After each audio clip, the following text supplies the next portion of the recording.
আপনি কি প্রবাসে যাওয়ার কথা ভাবছেন? আপনার জন্য ৩টি গুরুত্বপূর্ণ কথা যেটা সবসময় মনে রাখতে হবে। ১. আপনি এতগুলো টাকা ব্যয় করে বিদেশে যাবেন কাজ করতে। সেখানে যাওয়ার পরে আপনার কাছ থেকে আপনার পাসপোর্ট নেওয়ার চেষ্টা করবে। আপনি কখনো পাসপোর্ট দেওয়ার চিন্তা করবেন না।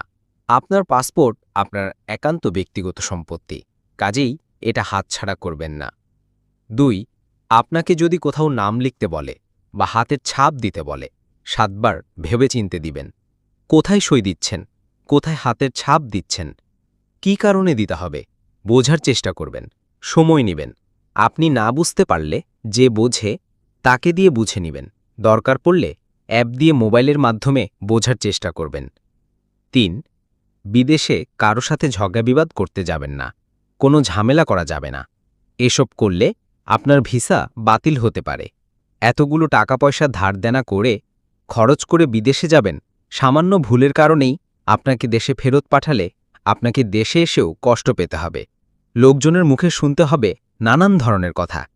একসময় আপনাকে লোকজন বলবে প্রফেশনাল ঝগড়ুটে, বিদেশি ঝগড়ুটে। ঝগড়ার কারণে বিদেশে জায়গা হয়নি, দেশে পাঠিয়েছে। নিজের আপন মানুষও এসব বলতে পারে। কাজেই আপনার ঝগড়া করতে মন চাইলে অন্ধকার রুমে একটা বাতি জ্বালিয়ে পিছনে তাকিয়ে দেখবেন নিজের ছায়া আপনার পাশেই আছে। তার সাথেই কিছুটা সময় ঝগড়া করতে পারেন মন ভরে। তবুও চুপি চুপি ঝগড়া করবেন, কেউ বা কারো যেন ডিস্টার্ব না হয়।